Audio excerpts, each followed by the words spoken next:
Okay, so I'm going to provide a very brief introduction of each of our honored guests here, and then each of them will speak for about 5 minutes, and then I have a series of, just sort of format, I have a series of questions I'll be asking, and then we'll open it up to questions from the audience. So immediately to my left is Ambassador Waneha, who is the ambassador of the Republic of Uganda to the United States, and she has been in this position since summer of 2013, if I've got that right. Prior to that, she was a member of the parliament in Uganda for 10 years, during which time she was the founder of the Savings and Credit Cooperative Society. She earned a Bachelor of Science with honors from Kampala's Makerere University, and also holds a postgraduate diploma in education from that same institution. And then to her left, we have Ambassador Mukantabana, who is the ambassador of the Republic of Rwanda to the United States, as well as the non-resident ambassador to Mexico, Brazil, and Argentina. Prior to her appointment as the ambassador, she was a tenured professor of history at Consumnes River College in Sacramento from 1994 to 2013. She is co-founder and president of Friends of Rwanda Association, a nonprofit relief association created in the wake of the 1994 genocide in Rwanda. She holds a bachelor's degree in history and geography from the University of Burundi, as well as a master's degree in social work from California State University in Sacramento, California. So I'd like to start by asking Ambassador Mukantabana to speak for a few minutes regarding some of the key highlights regarding financial inclusion in Rwanda. Thank you so much, Dr. Drassanov. Good morning. I needed to start by saying that financial inclusion in Rwanda is part of a big picture. In 2000, Rwanda set up a program, a development program known as Vision 2020. And that was to achieve middle income by 2020. And under that, an economic development for poverty reduction strategy aiming to implement the Vision 2020 was put in place. So it addressed many aspects, including financial sector reform process in the country. So therefore, the Rwandan financial sector development was launched in 2006 with the vision to develop a stable and sound financial sector that is sufficiently deep and broad, capable of efficiently mobilizing and allocating resources to address the development of the economy. So I needed to start by that. Under that vision, Rwanda and the leadership set up an infrastructure, and especially targeting technology on how we can prepare the people to take advantage of the financial sector.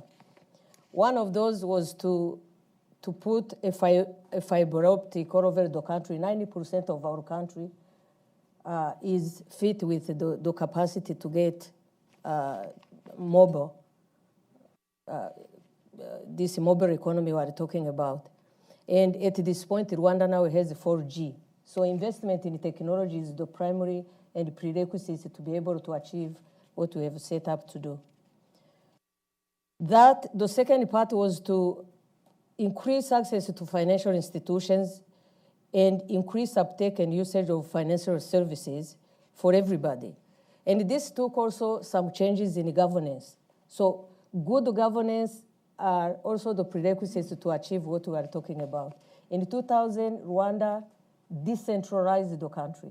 It means that all the sectors and economic sectors were going to be able to reach all the people in the villages and so on and so forth. We focused on the development of a stronger and more effective banking system.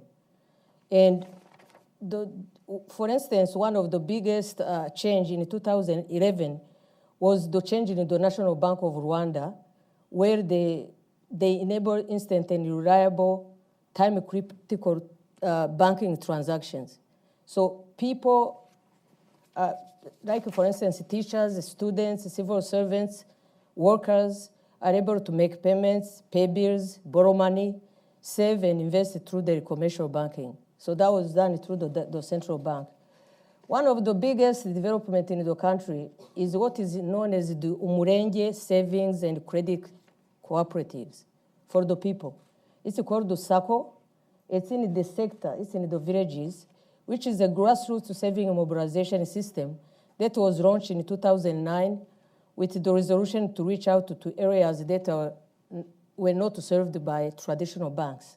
So we have what they call SACCO. At this particular point, we have more than 500 throughout the country where people can get access to finance, to microfinance, and be able to start their own small business. One of the so because of that, the bank account deposit have increased by 10% just within a few years. One of the results of financial inclusion has been that about 89% of adults are financially included. These are people who are able to use the bank, including both formal and informal financial products.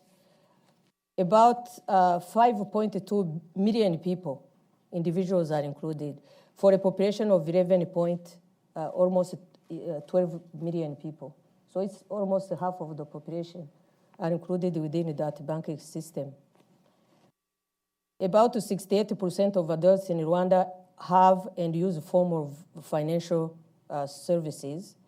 Debit cards drive the growth of bank usage, loan from bank, and high uptake of mobile banking. About 65% of adults have used other non-banking systems. And those are the other parallel type of mechanism where you can get loans, where you can pay by using mobile money, and so on and so forth. Excluded are about 11% people. So the people who are still excluded from this kind of use of any kind of financing included the poorest people, especially with women overrepresented, and we'll talk about women maybe an issue of banking and what the government has been doing about it, but also private sector. But young people, once again, thinking that the Rwandan population, about 70% are below 30. It means that most of our youth are young, and some of them are removed from the financial sector altogether. But it's one other aspect that we are following in the country. So to conclude, I can say that it's something that we are pursuing, and we are including more and more people. We are building more infrastructure, especially with the development of what we call secondary cities that are going to declog the capital city of Kigali, that has most of all the financial sector. It's going to include even more people as we move in the next couple of years. Thank you so much. Thank you very much, Ambassador Mukantabana. Very much appreciate it. And so now we'll ask Ambassador Oneja some context and key highlights regarding Uganda and financial inclusion. Thank you very much. In Uganda, the introduction of digital financial inclusion was such a welcome phenomenon because the formal institutions are just so intimidating that, let's say the women, they will hardly go to the bank. Here, in America, when I go to a bank, as soon as I step through the door, I'm welcome. And at the end of my transactions, I am asked whether I am happy. In Uganda, it's not exactly the same. First of all, the structured loan is very intimidating. And for the women, it's even worse. For the rural communities, it's even more worse if there is such English. Anyway, in Uganda, the coming in of mobile money, that possibility, is so fundamental.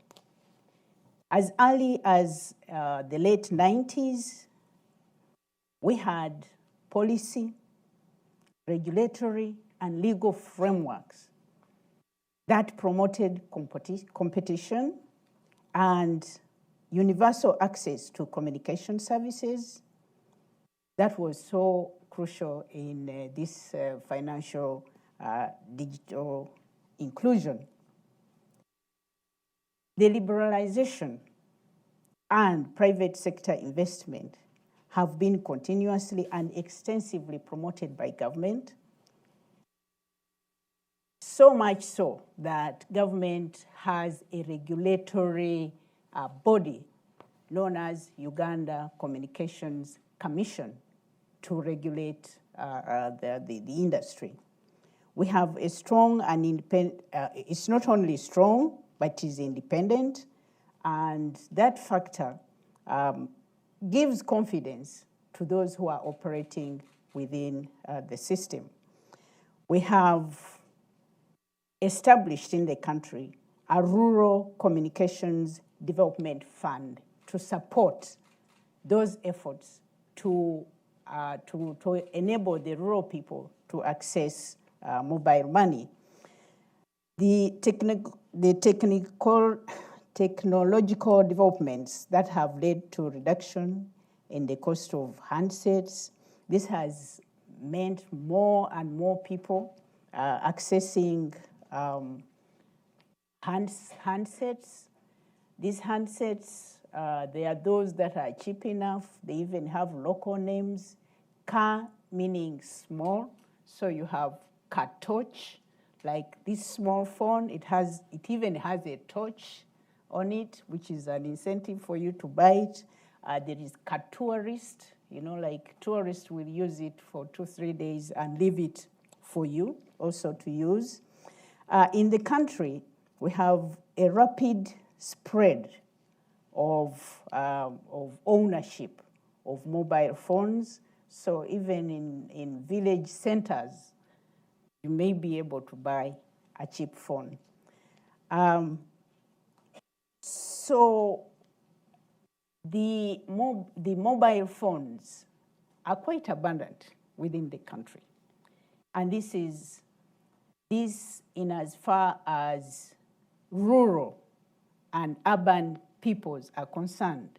It means whereas not everybody in the urban center has a mobile phone, but compared to the rural people, you have more people in urban centers having mobile phone, but also in the rural place, you'll have people accessing mobile phone.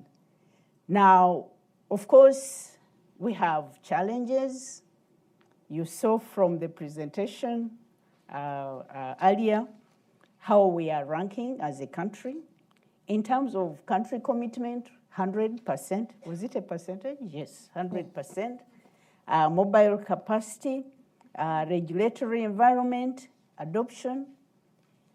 In as far as inclusivity is concerned, our country has put in place legal, regulatory frameworks to enable women specifically to not only participate, to contribute and to be there and to benefit from whatever is going on. We even have a fully fledged ministry for gender, labor, and social development to ensure that whatever legislation, whatever policies are put in place by government, different genders can benefit. How are they benefiting? That is the purpose of the ministry. So, but we remain with challenges. When it comes to gender, truly there is big gender gap. The women who are rural versus those who are urban. We have literacy. There are fewer women who are literate compared to the men, but government has, we have universal primary education, for example, universal secondary education. Hopefully the women then will be more literate and be able to use these technologies. Of course, women have time poverty. The access to the mobile phones, to the handsets, is not the same for the men and the women. The men are more likely to access the phones than the women. The distances, those who are in the rural areas are less likely to access the phones. And then, of course, we have got cultural norms as far as women are concerned. In a situation, let's say in a rural setting, who is more likely to own a phone, a man or a woman? It will be a man who will own a phone. So, and maybe even for the woman to own a phone, she may have to ask for permission from the husband. Then in Uganda, of course, we have the issue of taxation, which is also a challenge. It poses a challenge. There's a time when government has imposed a 10% tax on all money withdrawals, mobile money withdrawals, and that affects a lot of people. Then lack of interoperability. This is your word, interoperability. But I find it in your It's pretty good. Yes, so networks are not cooperating with each other. So in Uganda, we have got MTN, we have Airtel, you have Worried. So sometimes if somebody has an account with Worried, and then Worried network is not working in that particular area, you cannot withdraw the money using MTN. So this is a challenge. But all in all, I think we are on the right path in as far as financial and digital inclusion is concerned, because we have these regulatory and policy frameworks in place broadly. So everybody has to see how to benefit within those frameworks. Thank you very much to both of you. So I'll ask a follow-up question to the ambassador from Rwanda. As a reminder for the audience, again, there were 4 dimensions that we looked at to assess financial inclusion: country commitment, mobile capacity, regulatory environment, and adoption. And Rwanda was one of 3 countries out of the set of 26 to get a perfect score on regulatory environment. So I would ask if the ambassador from Rwanda could perhaps give us a highlight or give a little perspective on that. Yes, thank you so much. Rwanda developed a very appropriate policy, legal, and framework for non-banking systems. I can give you an example. If you go to Kigali, for instance, and you want to exchange your money for dollars, for Rwandan money out of dollars, you don't need to go to a bank. You have agents who are regulated through the banking system and who are able to provide the service. And this is all over the country. So you don't need to go to a specific bank to do what you're doing. So, and because of that, people are able to really use the money. The money can circulate throughout the country. As we have been improving, especially on agriculture, because one of the sector that we are developing to become more modernized is the agriculture sector, because the majority of the people in Rwanda work in agriculture.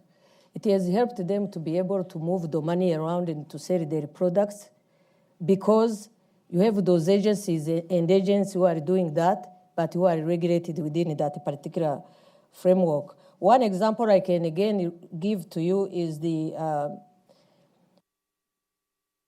Murenge, what they call Murenge Sacco.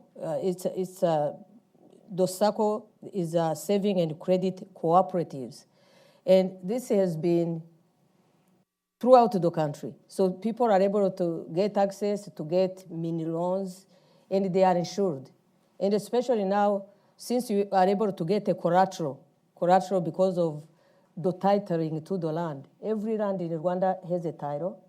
This has helped women throughout the country because now they can inherit because of the registration that was passed by the Constitution in 2000. So all these kind of agencies came together to be able to enable people to use the money within, and also to be more democratic in how they are assigning, and they are able to to allow credit and so on. Yeah. Thank you very much. So I would like to then again ask regarding a perfect score on one of the dimensions. For Uganda, Uganda was one of 6 countries to get a perfect score on country commitment to promoting financial inclusion. So I was wondering if Ambassador Waneka can give us some perspectives on how that occurred and some highlights. Well, first of all, right from the 90s, we have paid attention to the regulatory framework. We have, like in 1996, in 2006, 2013, and as late as January this year, we had the amendment to the Financial Institutions Act. And I think that speaks volumes, that government is not just committed, but it will ensure that we have the regulatory framework within which everybody is included. I think that is strong in itself. Right. Okay. Are there, and this is for either ambassador or both, are there any takeaways from your particular country's experience that might be particularly relevant to other countries that are looking to make progress in financial inclusion? Sort of lessons learned, advice that you have based on the excellent landscape that you are creating in your countries. For me, sorry, go ahead. Okay, speaking for women,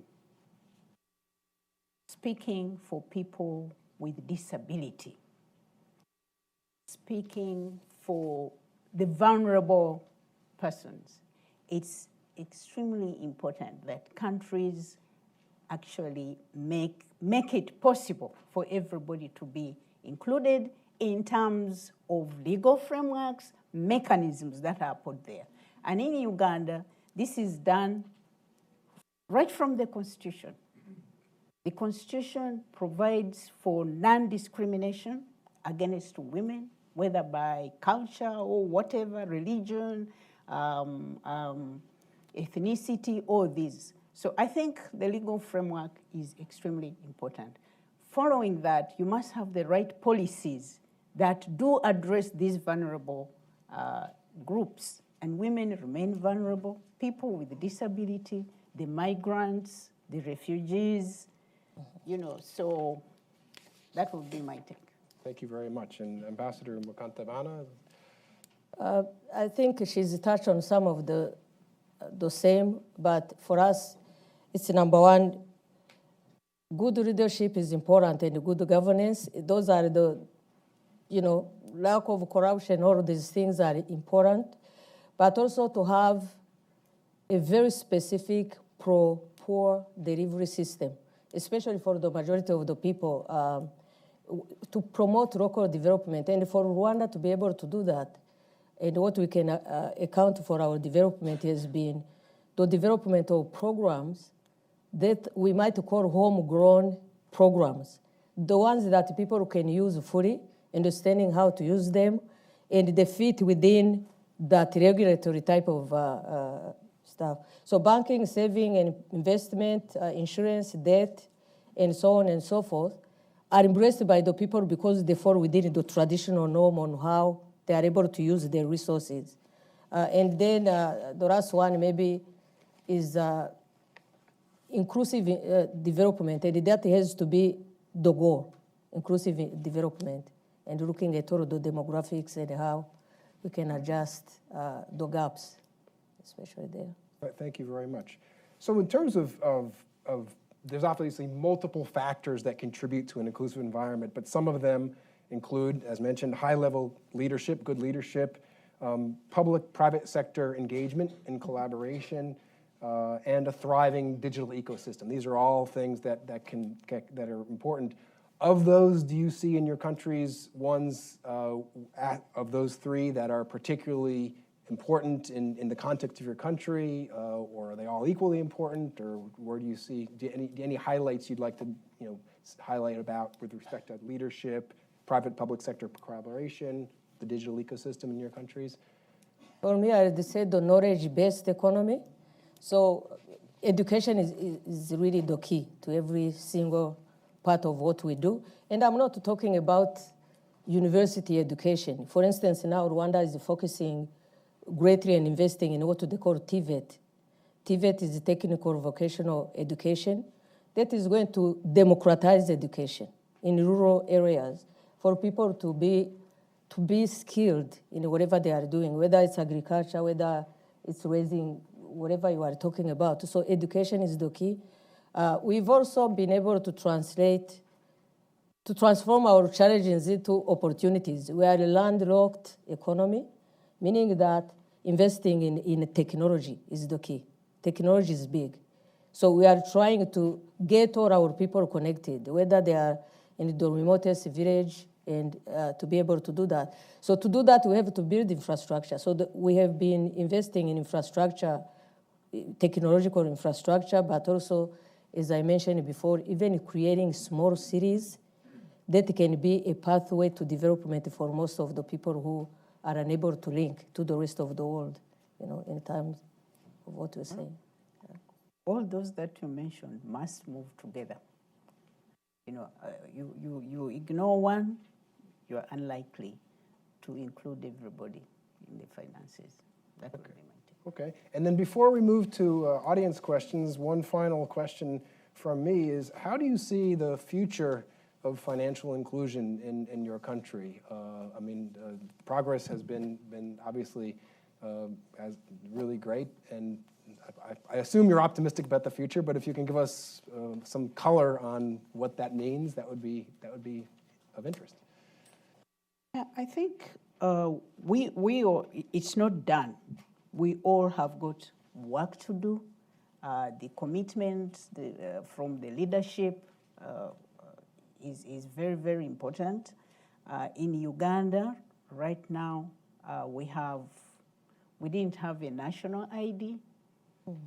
Right now, the processes are on. Not everybody has a national ID as yet, but I think that is just one of those steps to show that we are on it. We're working on it. We're not perfect, but the commitment is there from government, and I think the population is also waking up to these opportunities.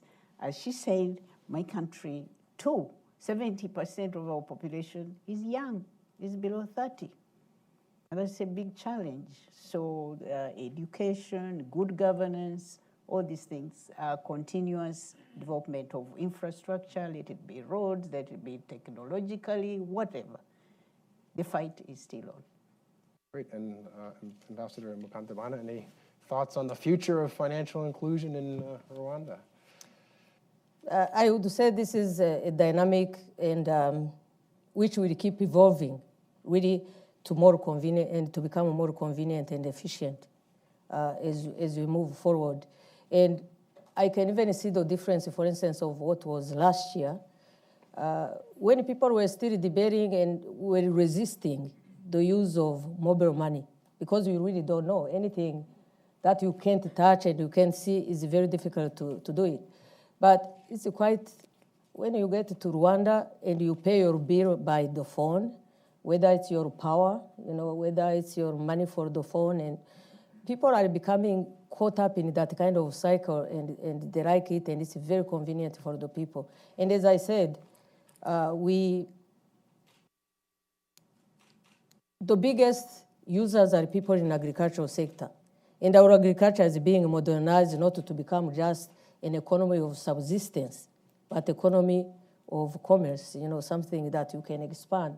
Meaning that people are finding it more efficient, but also better for them to just use the mobile money than going and counting the bills when you are selling, 50 bags of potatoes. So it becomes in practice and people get used to it. So what I'm saying is that we see that in the next couple of years, this will be more like a practice than something we have to push for. So I see it very positively. Great. Well, thank you very much. Thank you. So we'll move to audience questions, and we have a microphones. The one thing I'll say, When you ask a question, it would be appreciated if you could just state your name and your affiliation, and of course, ask a question. And so please raise your hand, and I'll sort of, maybe we'll start with the gentleman in the, oh, okay, well, we'll get you and then you, and we'll get to, everyone who has their hands raised, we'll get to it and more. Yes, my name's Eric Larson. I'm an analyst at the U.S. Government Accountability Office. I don't know anything about the banking system in Uganda, but it kind of took me aback that the banks would charge apparently a 10% fee to withdraw money that they had.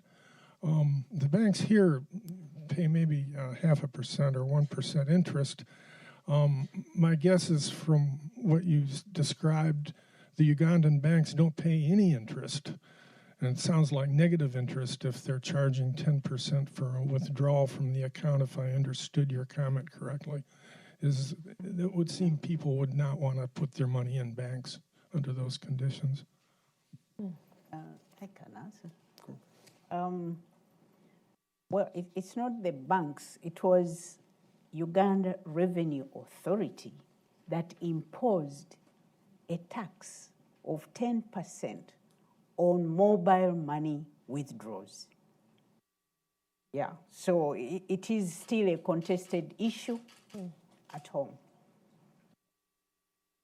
So just to clarify, so it's not in the traditional bank, if No. you would have a withdrawal, there would be no tax, but then if you tried to withdraw, and okay, so that's. Yeah. But talking about borrowing money from our banks, the interest rate goes up to 30%. Yeah, it does. Yeah.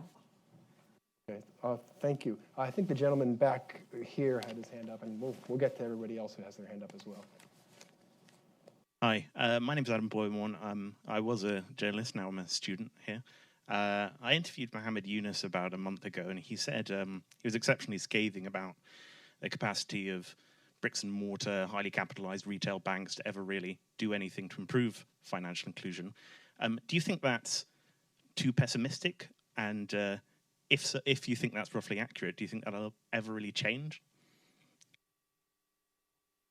So the question was, if I understood that, it's a question for me. Okay. Well, I think that's. I respectfully believe that's a little pessimistic. I think that places like Latin America, you've had tremendous progress with traditional bricks and mortar banks extending their reach through agent banking. It doesn't mean they're actually building more bricks and mortar in every tiny little village in these countries, but the reach of these banks has been extended greatly through some very, very successful initiatives with respect to agent banking. And so I think inclusion is not an either-or thing. I don't think you need to say, okay, everyone's got to move to mobile money and nobody should use the traditional banks. I think that would be a big mistake, as it would also be a mistake to say everyone should use the traditional banks and nobody should use mobile money. I think what you want to do is offer solutions that give choice and also solutions that are appropriate to the local context.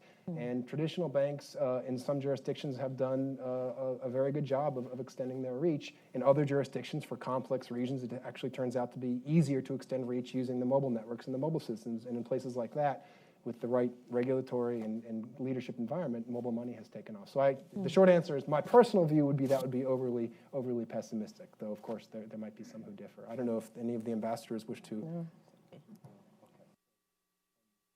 Somebody. Perhaps the gentleman in the front here. And then we'll go you, and then, oh, I'm sorry. So we'll after her, then you. Thank you very much. A short question for John, and then I think a short question for the two ambassadors. Most of the African countries appear to be historically English as opposed to Francophone, and I wondered if there was a reason for how that filtered into your selection of countries. And then for the ambassadors, I'm curious about how people pay for mobile phones in your countries, and whether or not how they pay. I mean, here there are zillions of minutes, packages, blah, blah, blah, and you pay through a credit card or through a bank. So I'm wondering how the way you pay for mobile affects its accessibility. Okay, so on the Francophone issue, well, Haiti is not in Africa, but do I get a little credit for Haiti? Yeah, but no, there was certainly no intent to choose countries that had more of an English-speaking heritage than a Francophone heritage. That's a statistical accident, not anything that reflects any hostility towards those countries. We would have been just as happy to do it the other way around, but no intent there. And the ambassadors to the. And then how pays for mobile phones or buys them, gets them, how you think that affects the accessibility, given how much this is dependent on access to mobile phones? In Rwanda, you can do it two ways. The first, you have people actually who are employed selling those cards. You go and you put the units. You can buy a card for 5,000 francs. You can buy one for 500. You can buy one for any money you have, and you just enter it in your mobile phone, and then you can talk. Or you can directly send an SMS and you buy it through the servers, like MTN or Tigo. You have all those phone companies that can send you the minutes, and then you pay. So it has been accessible. I can tell you that in my experience, at least all the villages I know, and I think he mentioned that I was the head of a non-profit agency. We worked in a village. Most people have cell phones. The challenges sometimes are power, because you have to connect them and you have to charge them. So sometimes you'll find people going to the service in a government agency to plug your phone and to get it. But the more they've been expanding, because one of the priorities also is to be able to give power to the rest of the country.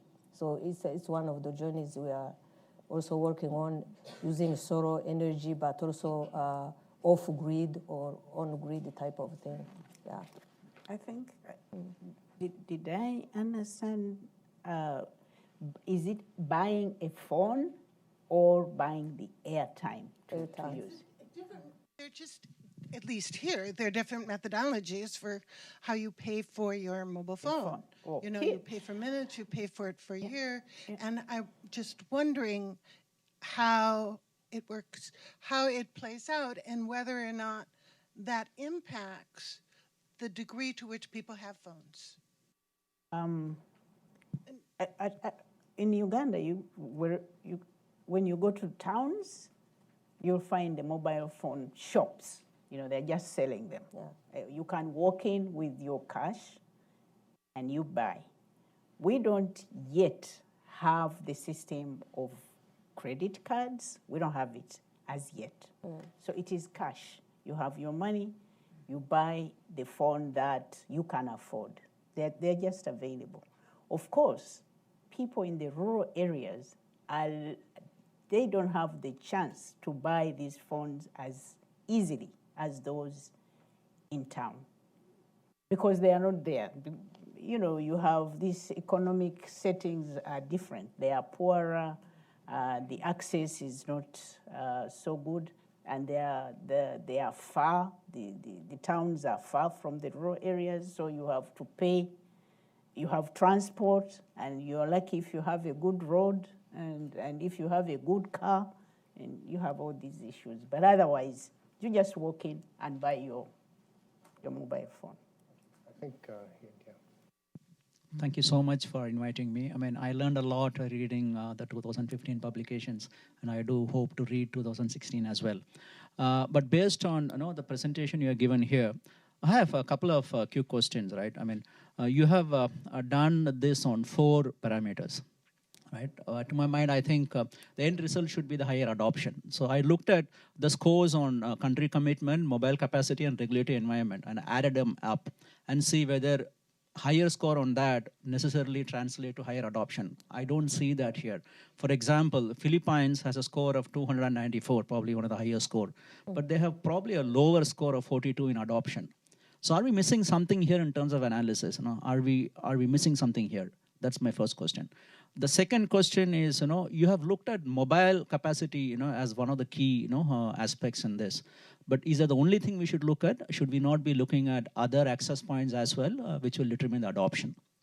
Right, well, I'll quickly respond. I'll go in reverse order. Mobile capacity we did indeed look at because it is an important indicator. And I'll emphasize not only for mobile money, but even if you're going to be accessing what you might call a traditional financial system, that access is going to much more in the future than in the past, everywhere, including here in the United States, be through mobile platforms. So mobile capacity is an important metric, but for the exact reason of your question, it wasn't the only thing we measured. We measured adoption we measured mobile capacity. We also look at adoption. So that's why we have a constellation of things. Stepping back to your first question, are we missing something?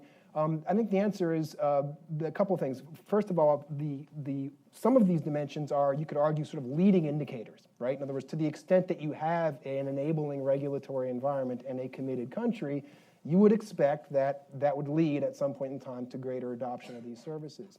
We didn't only want to measure the kind of inputs because it's also important to look at how people are actually using these things. I would argue that you've pointed out there's a lack of correlation in some cases, but I would argue that that's, in fact, means it's a good thing in the sense that if they were 100% correlated, if adoption merely mirrored what you could already find out by looking at the other metrics, it wouldn't really be adding anything to measure it. So the fact that we are measuring adoption and that is giving us other information not directly inferable from the other three dimensions is, in some sense, meaning we're covering another dimension of this multi-dimensional space. So I would argue that it is additive to the information that we're creating when we measure it, and the fact of correlation or not is itself interesting. So I don't know who's next back. I think the woman in the gray has had her hand up for a while, and then we'll go to, and if when she's done, you could pass the microphone to the woman in back of you, that would be appreciated. My name is Judy Cochran with SIL International. Thank you for sharing with us this morning. My question for the ambassadors has to do with adoption. You both had mentioned rural communities, and you even mentioned the vulnerable. So my question is, to what extent is language a barrier to usage, particularly with regard to indigenous people and migrants, and any comments you have to addressing that barrier? Language. The language, in my country, we have 3 languages that are official languages. And in any setting, we use the 3 languages. Rwanda was Francophone before it became, now we use English as well, but also Kinyarwanda. The majority of Rwandan people speak Kinyarwanda, all of them, pretty much, unless you were born in a foreign country and came back. But the majority speak that. English is well spoken. Now they've integrated the 2 languages, French and English, at the primary level, meaning that communication has never been a big problem, even in rural areas, because I talked briefly about decentralization. Decentralization meaning that we have a national government, but all the way to the village level, where people are pretty, you have all the government, even on village level. You have the executive, you have a mayor if it's a little bit of a larger entity, meaning that people are self-contained, they are from the same area. They create or they translate difficult concepts in the local language. So you find out that and that dialogue also goes all the way to the national government. Every year, for instance, one example I can give you, that has been one of the engine of development for rural Rwanda has been what they use. It's like a social contract. It's called imihigo, where each village was given the resources to develop what they have as resources in that particular field. And then at the end, they sign a contract of what they wanted to achieve every single year. And at the end, we have what they call a national dialogue. And it means that each part of the country is going to be able to show what they've been able to do with the particular contract they have signed. And the leader of that particular area has to account for progress or lack of it, or why the resources that were not there not to be able to achieve that. So it's almost like a friendly competition. You see the region that is lagging behind, and then they have to explain why it's happening. So that has been achieved because of really the people ownership of their own development. So I don't think it could have been reached if we were doing it from national government alone. It has been reached because of local, homegrown initiatives, traditional ways to reach development, collective work, cooperatives, and so on and so forth. Yeah. Well, in Uganda, language can be a barrier, especially in the rural settings, because English, if you're going to have a mobile phone, most likely you have to say some word or two in English. And English, you must have gone to school to learn it. But we also have Kiswahili. And I think in my presentation, I also mentioned literacy as a challenge. So to a certain extent, yes, you should be able to pick or say a few English words and also Kiswahili words. English is a national language. It is taught in school, throughout school. So universal primary education, universal secondary education is fundamental. So language can be limiting, especially in the rural areas. Thank you very much. The microphone was going to. Thank you. Sandra Baer with Personal Cities. Given that financial literacy and financial inclusion are actually now newly recognized in some ways as a critical element of a smart city, I'm curious about how, when you talked about engaging the entire community, could you talk a little bit more about how, and John, this is also for you, I think, how you engage the private sector and beyond the phone companies and some of the technology companies, the financial firms. I mean, there's a whole lot of expertise within a community, within an area that I think needs to be brought in. There's stakeholders. Mm-hmm. But what exactly are you doing? How is that happening in your experience? Pretty much, we are focusing a lot in encouraging private sector, and the biggest part about facilitating them has been, for instance, to extend credit, to be able to extend microfinance in the rural areas where people can begin things, including, for instance, I can give you an example.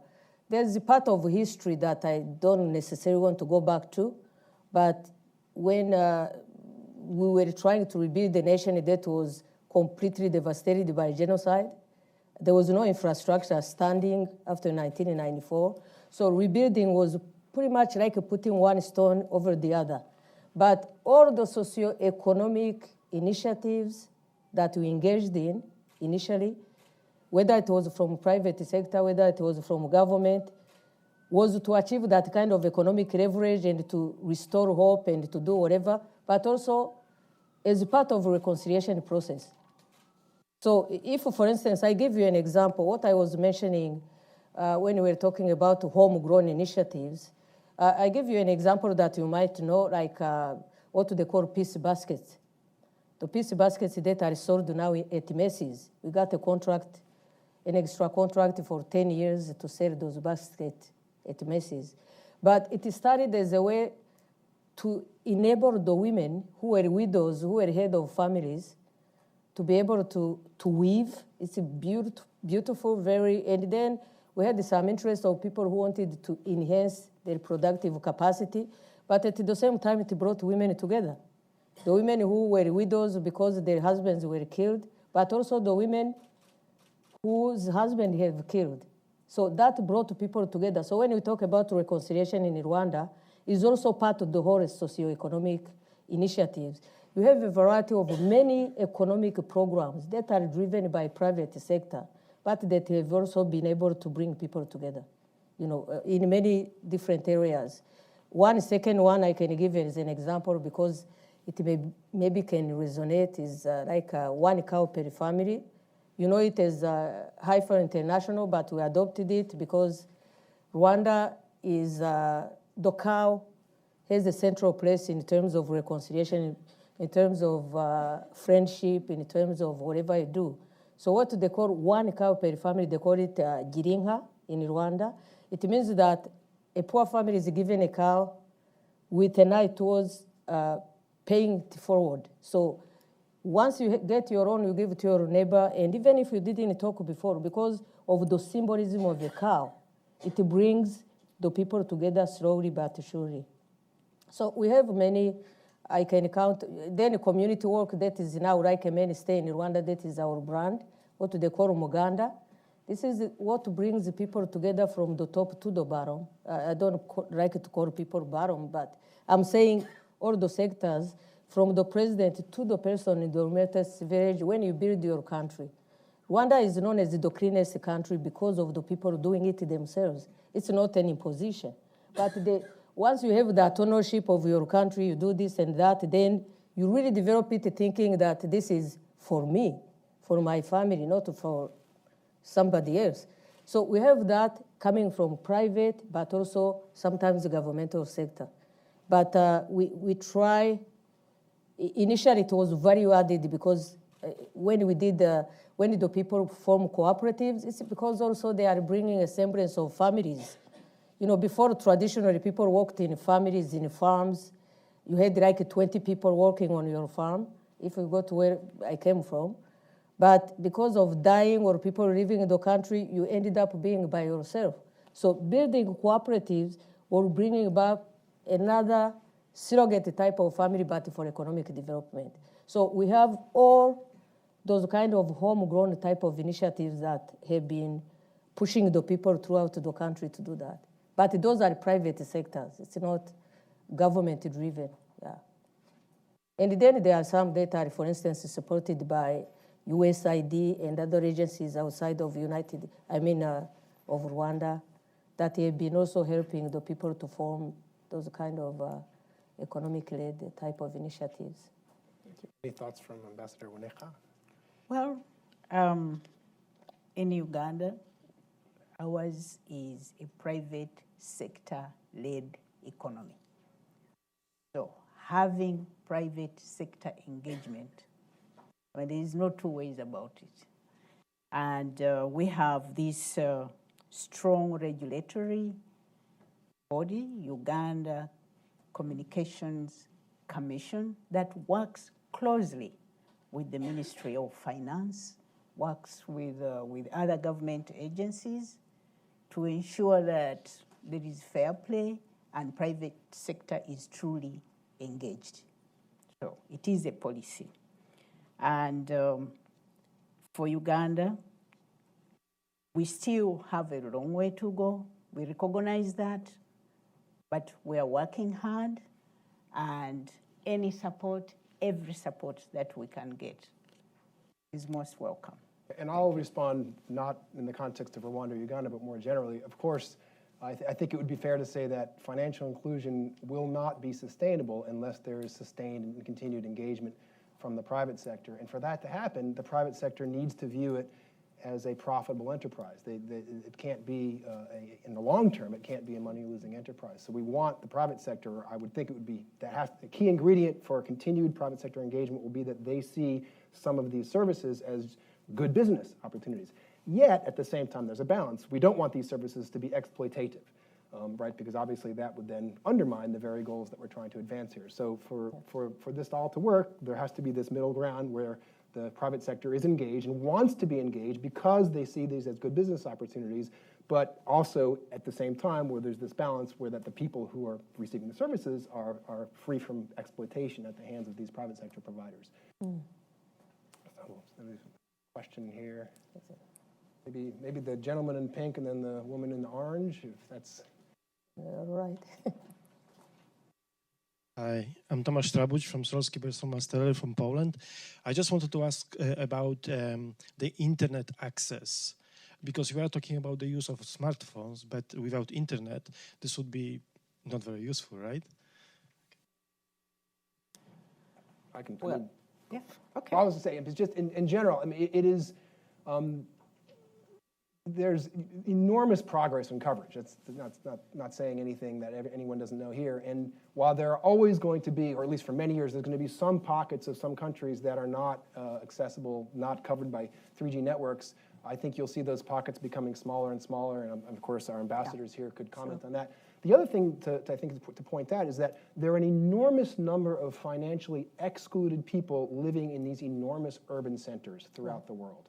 And all of those urban centers are covered by extremely good networks. They're living under this incredible coverage. So there's just in terms of pure numbers, there's just an enormous set of people for whom coverage is not the challenge. There's many other challenges, but coverage as well. And I'll let the ambassadors speak to the specifics. Precisely, Yeah, precisely. What you just answered is the same. It's what's happening at home. You know, internet access is not a given in some areas because the infrastructure is not so well developed in those areas.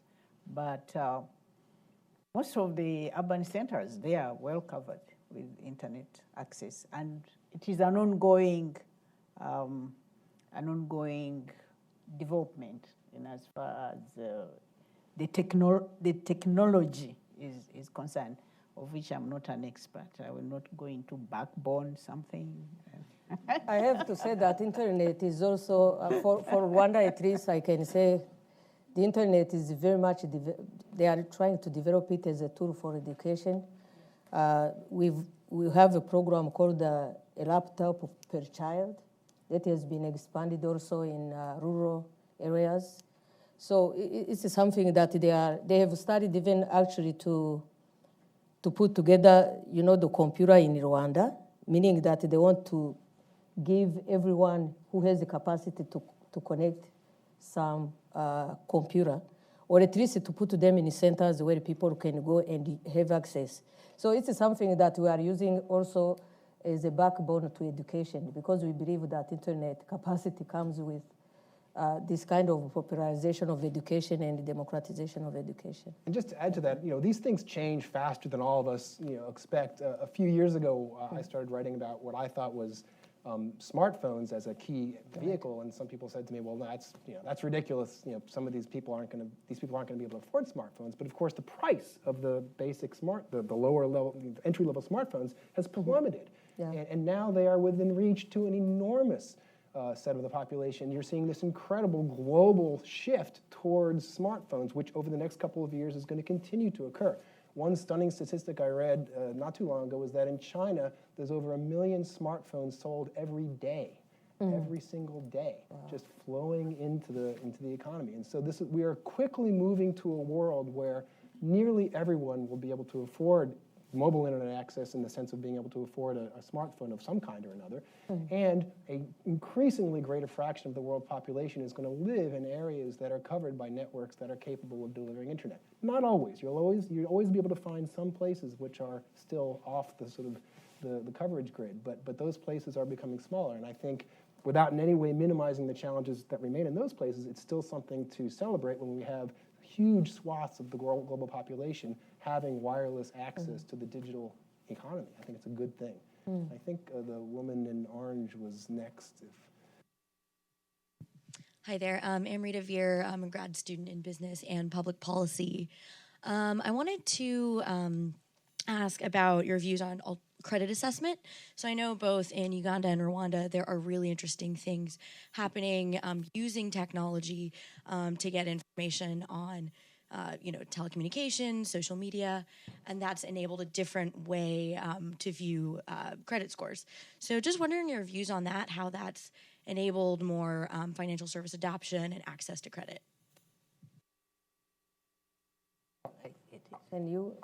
Well, not about Uganda. I can't speak in great detail about credit assessment in Rwanda or Uganda. But I can tell you that credit assessment is an area in the fintech world of amazing innovation. There's a lot of people using machine learning algorithms to do online credit assessment in ways that weren't possible before. For example, one area I am familiar with in that specific context is Mexico, where there's some really interesting startup company activity where these companies are using machine learning to do very quick credit assessments in ways that are novel, and it's possible to use information that goes beyond the traditional information that you might have thought would be used for credit assessment in a place like the United States. So I think again, this is a private sector-led opportunity. Private companies realize that there are people for whom who deserve credit, but for whom the traditional measures of credit may not indicate that. And by using more sophisticated big data, machine learning-based algorithms, there's a lot of innovative ways to deliver that. So I think there's a lot of change happening there. Do we have time for maybe a couple of more questions? I think this gentleman here had his hand up, and then we'll get over here. So why don't we can get this gentleman. You're up. Hi, Steve Marcus with CARE. I've had the good fortune of visiting Rwanda a little over a year ago. Beautiful country, and I got to see some village savings programs that CARE is leading there.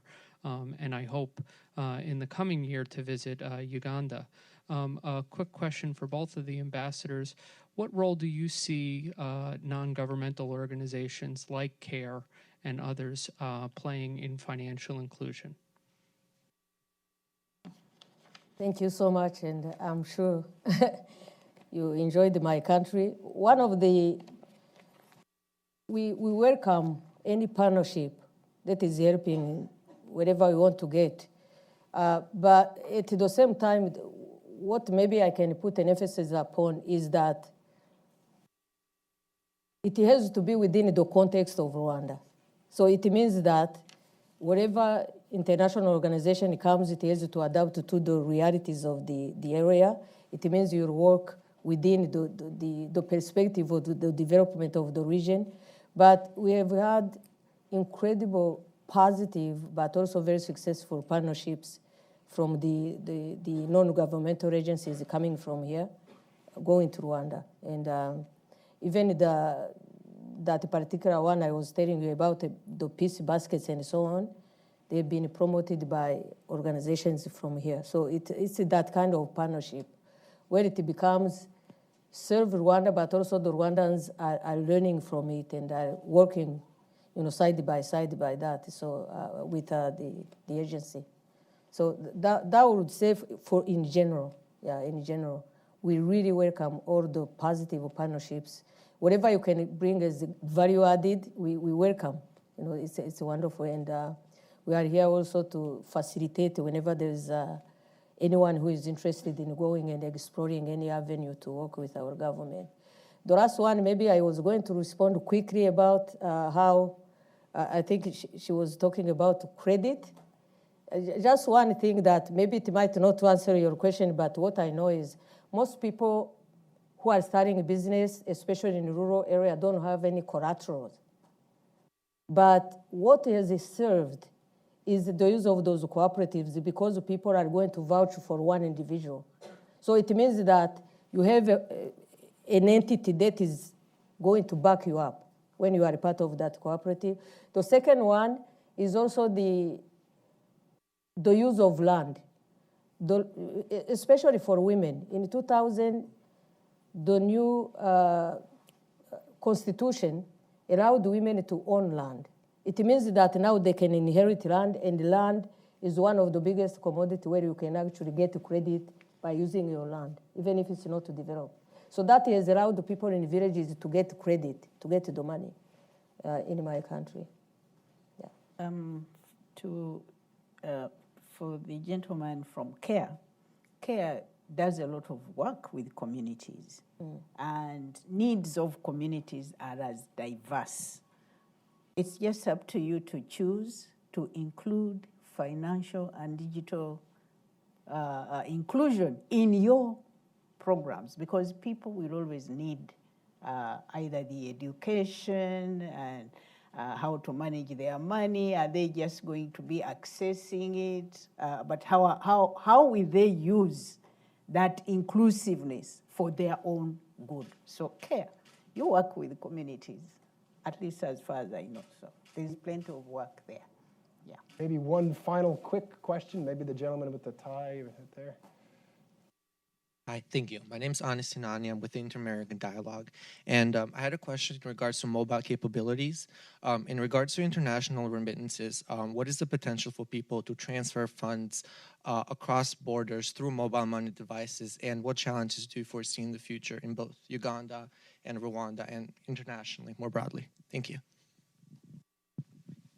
I think for most Ugandans here, those who have become American and those who are like me, we are sending money all the time. As soon as I get my paycheck, I have to see whom I have to send $10 and $50. So it's there, it's happening all the time. Here there is Wave something, there is Western Union, there is MoneyGram, there is, and these are very, very active in our countries. So. I think it's the same. I don't know the transferability without using those established channels, like the ones that she mentioned, Western Union or bank to bank. Yeah. But what I can tell you is the development in the region, because as we started to form a stronger East African community with Uganda, Kenya, and Tanzania, and so on and so forth, what we have found is also that, for instance, the roaming fees are being removed, something that didn't happen, meaning that as we talk about even that transferability, it's also being developed within the East African community. We have started already some processes where we can actually exchange, whether it's the money, whether, I can give you an example before to bring something from the port of Mombasa to Rwanda, because we are landlocked, it would take like 22 days or more. Now, because of the opening of the borders and those kind of protocols we've signed, it takes just 5 days. And it means that there's lack of corruption on the way. You have to pay on one port, even the taxes have been removed. So for people who are trying to invest in our countries, I think that presents an amazing opportunity, because there are taxes that have been removed as part of the whole East African community. You can start a business in Rwanda, it's the hub, or you start it in Uganda, but it's going to expand in all the region. So it's not just that small entity we are talking about. And I'll just say from our broader study, we've seen just in the last 2 years since we started the study, we've seen specific to mobile money services an increase in the number of those services that are specifically permitting, obviously with the regulatory blessing of the associated governments, specifically permitting cross-border transfers, but there's still progress to be made. So in the interest of staying on time, let me just say a few very quick closing remarks. First of all, very appreciative of particular the Ambassador Mukantabana and Wanecha for taking time out of what I'm sure are incredibly busy schedules to speak with us, and thank you for all of you.